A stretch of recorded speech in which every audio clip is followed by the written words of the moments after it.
బాబు కూర్చోండి బాబు. అయ్యగారు అయ్యగారు కూర్చోండి బాబు. బాబు అరే ఏమైంది బాబు? ప్రియా ప్రియా ఇదిగో నువ్వు వెళ్ళి దూది టీచర్ పట్టరా. కార్తీక్ ఏమైంది? ఎవరైనా నీ మీద దాడి చేశారా?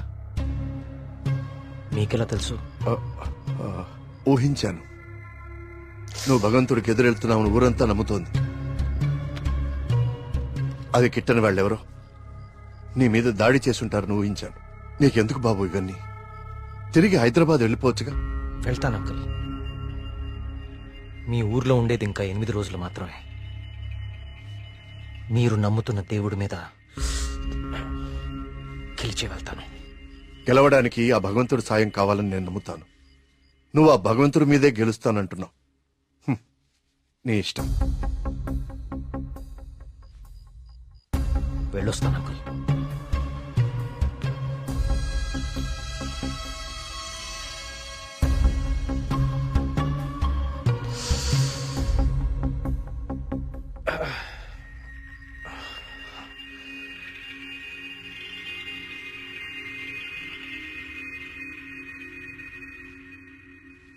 కార్తీక్ బాబు ఎక్కడికి?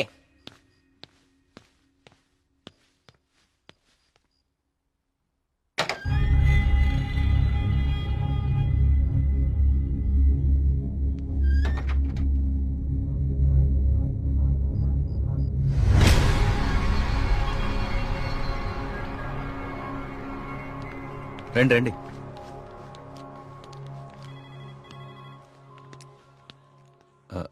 ఆ దెబ్బేంటి? చిన్న యాక్సిడెంట్. జాగ్రత్త కార్తీక్. చాలా ఆశ్చర్యంగా ఉంది ఇన్స్పెక్టర్. చనిపోయే వాళ్ళకి ఆత్మహత్య చేసుకునే అంత సమస్యలే లేవు. చాలా సంతోషంగా ఉండే ఫ్యామిలీస్ వాళ్ళవి. పైగా చదువు రాని వాళ్ళు కూడా గాంధార్ లిపిలో దేవుడు నన్ను పిలుస్తున్నాడు నేను వెళ్ళాలి అని రాయటం ఏంటి? చనిపోయే ముందు నెమ్మలి కనపడి మాయమైపోవటం ఏంటి? అసలు ఏమీ అర్థం కావట్లేదు.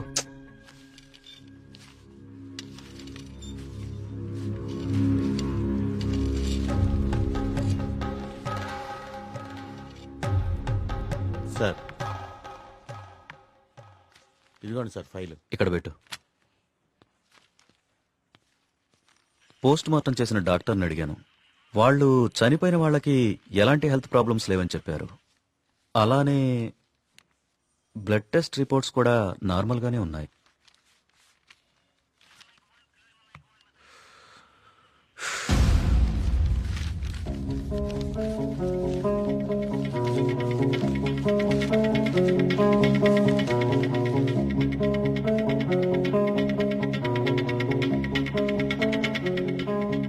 ఏంటిది? బాబు కొన్ని నెలల క్రితం మన ఊర్లో కొంతమంది వచ్చారు. వాళ్ళని ఏదో అంటారే. మన ఊళ్ళో ఎన్జిఓ వాళ్ళు క్లాసెస్ కండక్ట్ చేశారు. కొన్ని రోజుల క్రితం చనిపోయిన శ్రీనివాస్ ఆ క్లాసెస్ కు వెళ్ళాడు. ఆ ఎన్జిఓ రిసిప్ట్ ఇది. ఎన్జిఓవా? నేను వాళ్ళతో మాట్లాడొచ్చా? ఆ మాత్రం నాకు తెలీదా? ప్రతిదాన్ని అనుమానించడం కరెక్ట్ కాదు కార్తీక్. నన్నే అడుగుతున్నావు. నేనైనా ఎంక్వైరీ చేశాను. ఇన్స్పెక్టర్, నాకు ఛాన్స్ తీసుకోవడం ఇష్టం లేదు. నేను ఆ ఎన్జిఓ ఆఫీసర్తో మాట్లాడతాను. నీకు కలవట్లేదు? రాలేదే. బ్యాటరీ అయిపోయినట్టుంది. ఏమైంది? ఎవరో ఒకతను మేఘన ఎలా చనిపోయిందో తనకు తెలుసని కాల్ చేశాడు. ఏంటి? అవును, ఎవరో సురేష్ అంట. అతను మహాదేవపురం నుంచి కాల్ చేస్తున్నా అని చెప్పాడు. నాకు డౌట్ వచ్చి నేను సిగ్నల్ ట్రేస్ చేశాను. చేస్తే అతను చెప్పింది నిజమే కార్తీక్. ఉందా నంబరు? ఇదే. Thanks inspector. మీరు ఇక్కడే ఉండండి, నేను ఆ ఊరికి వెళ్తాను. కానీ ఆ ఊరు దారి నాకు తెలుసు. ఇక్కడ నుంచి దాదాపు 250 కిలోమీటర్స్ ఆ ఊరు. Come on let's go. జాగ్రత్త కార్తీక్. అసలు ఈ సురేష్ అనేవాడెవడు? తనకి మేఘనా చావు గురించి ఎలా తెలుసు? నేను అదే ఆలోచిస్తున్నా కార్తీక్. ప్రియా ఒకసారి నీ ఫోన్ ఇవ్వు.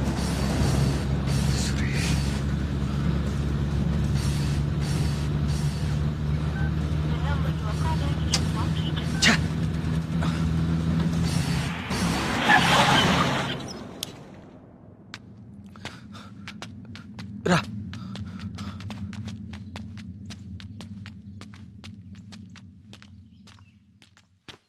ఏమండి? ఏమండి?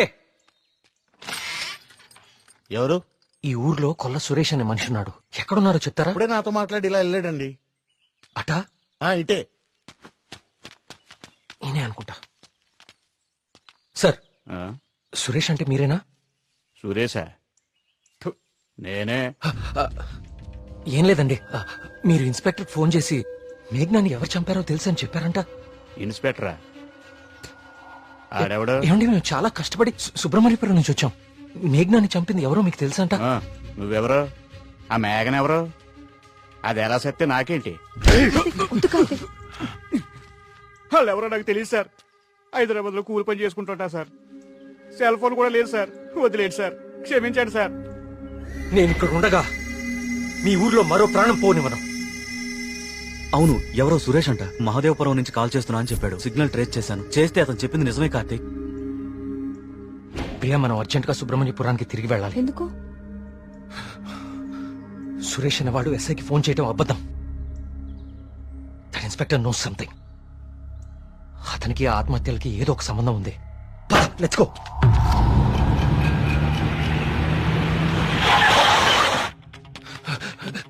సార్, ఆ ఎస్ఐ ఎక్కడ ఉన్నాడు? అతనికి ఈ ఆత్మహత్యలకి ఏదో ఒక సంబంధం ఉంది సార్. నన్ను మహాదేవపురం పంపించేసి ఇక్కడ ఇంకో చావు ప్లాన్ చేశాడు. అతను ఆపాలి సార్, అతను ఆపాలి. ఈ ఊర్లో ఇంకొక్క ప్రాణం కూడా పోకూడదు. ఏం మాట్లాడరేంటి సార్? ఎక్కడున్నాడు? బాబు చచ్చిపోయాడు బాబు. నువ్వు మహాదేవపురం వెళ్ళిన కాసేపటికే ఈ విషయం జరిగిపోయింది.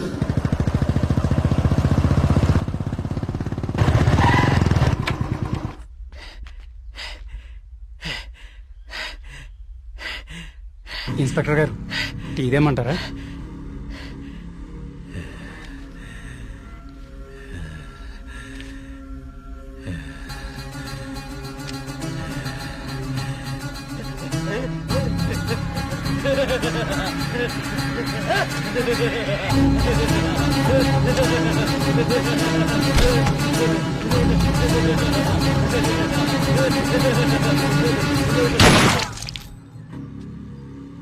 ఇంకొక ప్రాణం కూడా పోదని మాటిచ్చాం.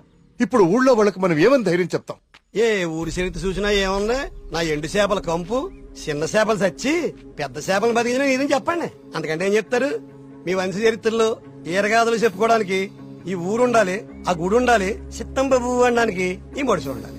కానీ వర్మ గారు, మీకు ఊడిగా చేయడానికి కూడా మడుసులు పెట్టడం లేదు ఈ ఊళ్ళో. ఎమ్మెల్యే గారు, మీరు నన్ను అపార్థం చేసుకుంటున్నారు. ముందు మీరు సరిగా అర్థం చేసుకోండి. పోతున్న పేనాలు గుడిసిల్లోయి, కోట్లో కాదు కదా. అందుకే మీకు అర్థం కావట్లేదు. అయినా ఓ ప్రశ్నకి సమాధానం చెప్పండి. ప్రమాదం అని తెలిసి ఈ ఊళ్ళోనే ఎందుకు ఉండాలి? ఇన్ని పేనాలు పోతున్నా ఏ స్వార్థంతో మీరు జనాల్ని ఈ ఊరు వదిలి అనుకుండా చేస్తున్నారు? చెప్పండి సమాధానం. వర్మ గారు, గుడి దగ్గర చిన్న పూజారి ఆత్మహత్య చేసుకోవడానికి ప్రయత్నించాడు.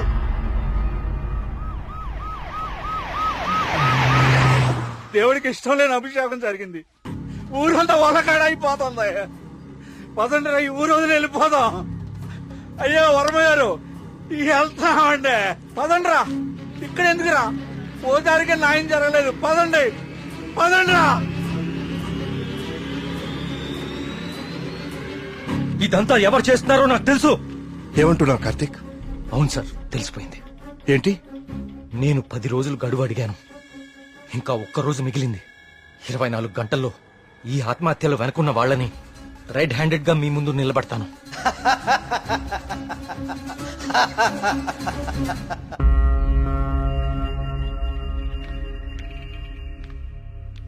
కార్తీక్ అడిగిన ఒక్కరోజు గడువు గురించి ఎమ్మెల్యే గారితో ఫోన్లో మాట్లాడారు. ఇంకే ఒక్క ప్రాణ నష్టం జరిగినా మనమంతా ఈ ఊరు ఖాళీ చేయాల్సి వస్తుందని ఆయన చెప్పేశారు.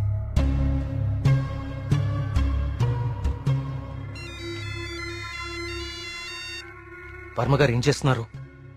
ముఖ్యమంత్రి గారితో ఎమ్మెల్యే గారితో ఇప్పుడు దాకా ఫోన్ లో మాట్లాడారు. ఇంకేవో మన ఊరు గురించి మాట్లాడుతున్నారు. సరే కుమార్. స్వామి, సమస్య సృష్టించింది నువ్వే, పరిష్కారం చూపించాల్సింది నువ్వే.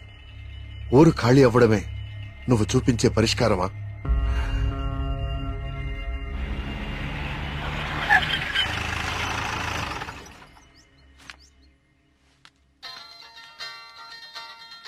హలో. ప్రియా, నువ్వు అసలు గుడికి ఎందుకు వెళ్ళావు? ఓ, ఇక్కడ కూడా సీసీటీవీ కెమెరాలు పెట్టావా?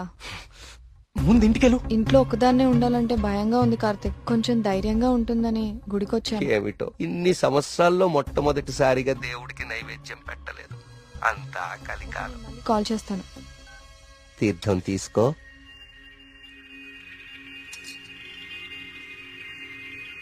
ఆయుష్మాన్ భవ. అమ్మగారు నమస్కారం అండి. పూజారి గారి ప్రసాదం మీకు ఇచ్చి రమ్మన్నారు, ఓకే. తీసుకోండి. హలో. హలో. Thank you. ఉంటానమ్మా. ప్రియా వచ్చింది ఎవరు? పూజారి గారు ప్రసాదం ఇచ్చి పంపించారు. ఇందాక ఇవ్వడం మర్చిపోయారంట. సరే జాగ్రత్త.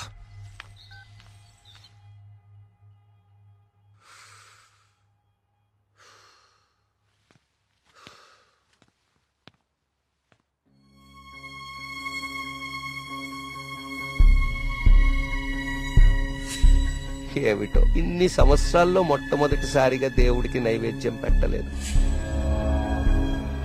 పూజారి గారు ప్రసాదం ఇచ్చి పంపించారు. ఇందాక ఇవ్వడం మర్చిపోయారంట. అయితే ప్రసాదం ఎక్కడిది? Fuck.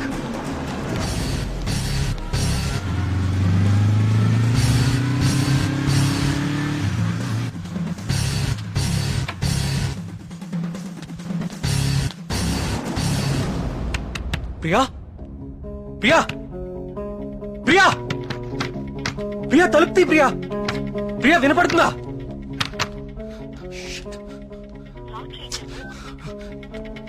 ప్రియా, ప్రియా,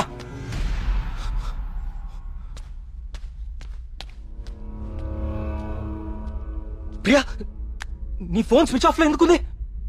తలుపు కొడుతుంటే తీయట్లేదేంటి? Priya, what happened?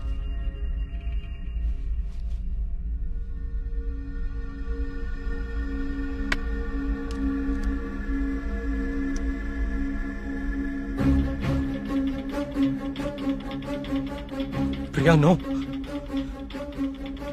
ప్రియా, ఏం రాస్తున్నావు అక్కడ? ప్రియా, ప్రియా చూడు ఇక్కడ.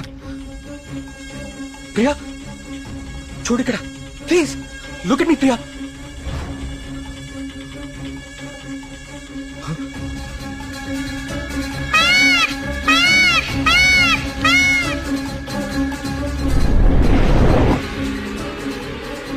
Priya,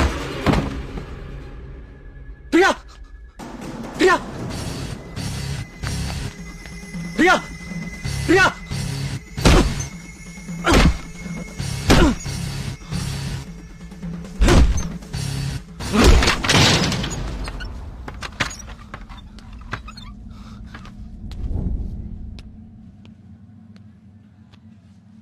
she's fine.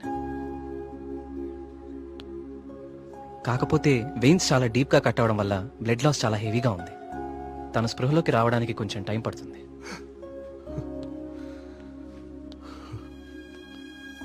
కార్తీక్, ఒకసారి రండి.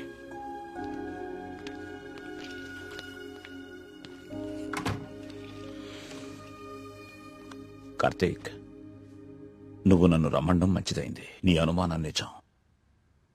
ప్రియ తిన్న ఫుడ్లో ఒక డ్రగ్ కలపబడింది. ప్రియ బ్లడ్ ని పవర్ఫుల్ మైక్రోస్కోపిక్ అబ్జర్వేషన్ చేశాను. ఆ డ్రగ్ వల్లే ప్రియ ఆత్మహత్య చేసుకోబోయింది. విషయం అయితే చనిపోతారు. ఇలా డ్రగ్ మూలంగా ఆత్మహత్య చేసుకోవటం ఏంటి?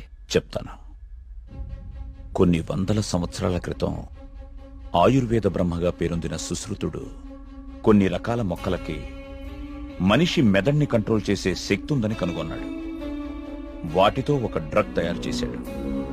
అలెగ్జాండర్ తన ప్రపంచ జైత్రయాత్రలో భాగంగా తన సైనికుల మీద ఈ డ్రగ్ ను ఉపయోగించాడు. ఎన్ని దెబ్బలు తగిలినా తమ శారీరక స్థితిని పట్టించుకోకుండా పిచ్చి పట్టినట్లుగా యుద్ధానికి వెళ్లేవారు. హిట్లర్ కూడా రెండవ ప్రపంచ యుద్ధ సమయంలో ఇలాంటి డ్రగ్ తయారు చేయించాడు. అయితే అదంత సక్సెస్ అవ్వలేదు. ఆ డ్రగ్ ని 3 డోసెస్ గా ఇస్తారు. రోజుకి 1 డోస్. ఆ 3rd డోస్ బాడీలోకి వెళ్ళాక డ్రగ్ ఎఫెక్ట్ స్టార్ట్ అవుతుంది. ఎవరైనా ఈజీగా ఆ వ్యక్తి మెదడుని కంట్రోల్లోకి తీసుకోవచ్చు. అంతేకాదు, ఆ 3 డోసెస్ ఒకేసారి కల్పిస్తే అది సైనైడ్ కంటే ప్రమాదకరం. It's a hypnotic suicidal drug. అంటే ప్రియా కూడా ఎస్, ప్రియ విషయంలో కూడా అదే జరిగింది. ఆ డ్రగ్ కలిపారు. That might be third dose. అంతకుముందే 2 డోసెస్ ఇచ్చేసి ఉండాలి.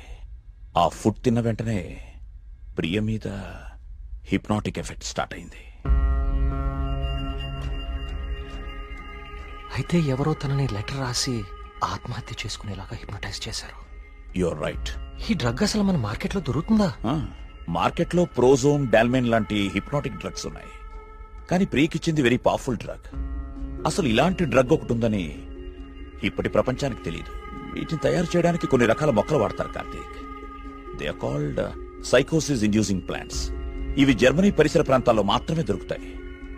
కొన్ని లక్షలు ఖర్చవుతాయి కార్తీక్ ఈ డ్రగ్ ని తయారు చేయడానికి. మరి పోస్ట్ మార్టం రిపోర్ట్ లో ఈ డ్రగ్ గురించి ఎందుకు తెలియలేదు మనకి? అదే దీని స్పెషాలిటీ. థర్డ్ డోస్ బాడీ లోపలికి వెళ్ళాక ఇది బ్లడ్ లో చాలా డీప్ గా మిక్స్ అయిపోతుంది. ఇది బ్లడ్ లో ఉండేది కేవలం 2 గంటలు మాత్రమే. ఆ తర్వాత ఎవాపరేట్ అయిపోతుంది. మనుషులు మామూలు అయిపోతారు. కానీ ఒకేసారి 3 డోసులు ఇస్తే వెంటనే చచ్చిపోతారు. పోస్ట్ మార్టం చేసేటప్పుడు నార్మల్ బ్లడ్ టెస్ట్ చేస్తాం కాబట్టి ఈ డ్రగ్ గురించి తెలియడం ఇంపాసిబుల్. అదృష్టం ఏంటంటే నువ్వు ప్రియని చాలా ఫాస్ట్ గా 2 అవర్స్ లోపే హాస్పిటల్కి తీసుకొచ్చావు. కొంచెం ఆలస్యమైనా ఇలాంటి డ్రగ్ ప్రియకిచ్చారని మనకెప్పటికీ తెలిసేది కాదు. థ్యాంక్స్.